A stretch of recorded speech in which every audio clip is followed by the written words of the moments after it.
থালাপতি বিজয় সরকার গঠনে অনিশ্চয়তা এখনও কাটেনি। রাজ্যপাল জানিয়েছেন, বিজয়কে অন্তত ১১৭ জন বিধায়কের সমর্থনের দালিলিকি প্রমাণ দিতে হবে। বিজয়কে আটকাতে একাত্তা ডিএমকে ও আইডিএমকে।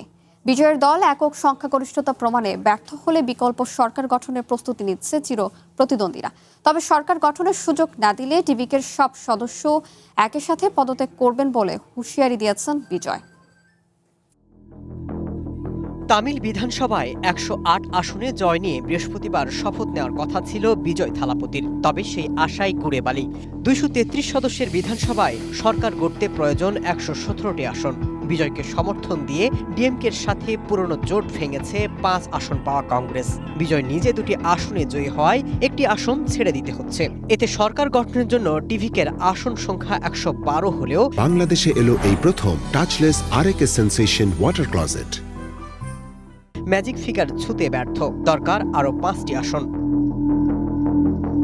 অন্যদিকে রাজ্যপাল রাজেন্দ্র বিশ্বনাথ জানিয়ে দিয়েছেন, সরকার গঠনের আমন্ত্রণ পাওয়ার আগে বিজয়কে অন্তত ১১৭ জন সদস্যের সমর্থন প্রমাণ জমা দিতে হবে। রাজ্যপালের এই কঠোর অবস্থানে তৈরি হওয়া শূন্যতা পূরণে তৎপর হয়ে উঠেছে পুরনো শক্তিগুলো।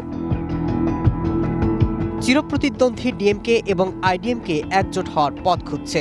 দুই দলের বর্তমান আসন সংখ্যা ১০৬। ছোট দলগুলো তাদের সাথে যোগ দিলেই ১১৭ সংখ্যা দাঁড়াবে। পরিস্থিতি সামাল দিতে আইডিএমকে তাদের প্রায় ৫০ জন বিধায়ককে সরিয়ে নিয়েছে। বিজয়ের দল একক সংখ্যাগরিষ্ঠতা প্রমাণে ব্যর্থ হলে বিকল্প সরকার গঠনের প্রস্তুতি নিয়ে দুই শিবিরের মধ্যে আলাপ আলোচনা শুরু হয়েছে। এদিকে বিজয়ের দল ইঙ্গিত দিয়েছে যে তারা রাজ্যপালকে বাধ্য করতে প্রয়োজনে আদালতের দ্বারস্থ হতে পারে। Masud Rana, one international desk.